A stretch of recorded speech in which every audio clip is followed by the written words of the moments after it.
ভোটের জন্য ক্যাম্পেইন করছি, কারণ আমরা দেখেছি যে বিগত সময়ে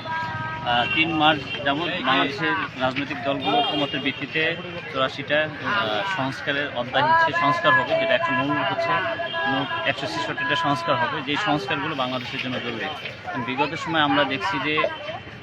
ফ্যাসিবাদ কায়েম হয়েছে, একই ব্যক্তি দুইবার প্রধানমন্ত্রী থাকছে, যার কারণে স্বৈরাচার আধিপত্য তৈরি হয়েছে, বিচার ব্যবস্থা ছিল না, সামাজিক রাজনৈতিক অর্থনৈতিক ব্যবস্থা নিশ্চিত ছিল না। এই জায়গা থেকে বের হওয়ার জন্য আগামী বাংলাদেশ যাতে ভালো থাকে, আগামী 100 বছর যাতে বাংলাদেশের সংস্কার হয়, যে বাংলাদেশের সাম্য মানবিক মর্যাদা প্রতিষ্ঠিত, সেই জন্য জুলাই গণভোটের জন্য ভোট। এর মধ্যে অনেকগুলো পয়েন্ট আছে, তার মধ্যে একটা পয়েন্ট থেকে আমরা কেয়ারটেকার গভর্নমেন্ট ফেরত আসবে, 5 বছর অন্তর কেয়ারটেকার গভর্নমেন্টের অধীনে নির্বাচন হবে, প্রধানমন্ত্রী এক ব্যক্তি দুইবার বেশি থাকতে পারবে না, রাষ্ট্রপ্রধান আর দলীয় প্রধান এক ব্যক্তি থাকতে পারবে না, বিচার ব্যবস্থা স্বাধীন থাকবে, পুলিশ সংস্কার কমিশন হবে, তারপরে সংসদের নারী প্রতিনিধিত্ব বাড়বে, দেশের ক্ষমতায় ভারসাম্যের জন্য ভারসাম্য বিরাজ করবে। আর রাষ্ট্রপতি যে কোনো অপরাধীর ক্ষেত্রে রাষ্ট্রপতি চাইলেই, আমরা বিগত সময় দেখছি যারা দলীয় ছিল রাষ্ট্রপতি তাদেরকে ক্ষমা করে দিতে, এই বছর থেকে আর কোনো ক্ষমা করবে না।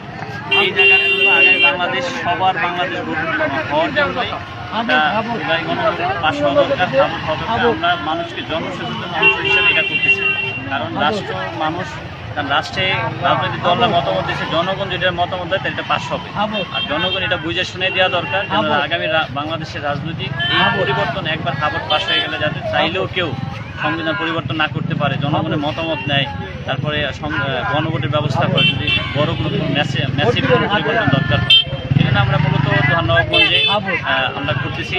প্রার্থীর মার্কা, প্রার্থীর ব্যক্তিত্ব, তারা তো মার্কা চাচ্ছি, আমরা যে জুলাই গণভোটে একটা ভোট আছে আলাদা, এই ভোটের জন্য ক্যাম্পেইনটা করতেছি, মানুষ বুঝুক, জানুক, তার রাষ্ট্রের অংশীদারিত্ব বাড়ুক, সেই জন্য সে যেন জুলাই গণভোটে ভোট দিক, রাষ্ট্র সংস্কার হোক। আসলে আমরা চাই যারা দেশ সুষ্ঠুভাবে পরিচালিত হবে এবং জনগণ ভালো থাকবে, জনগণের নিরাপত্তা থাকবে এবং মানুষ যে দ্রব্যমূল্যের ঊর্ধ্বগতি সেটা নিয়ন্ত্রিত থাকবে, মানুষ যাতে খেয়ে পড়ে সুস্থ সুন্দরভাবে এবং নিরাপদভাবে জীবনযাপন করতে পারে।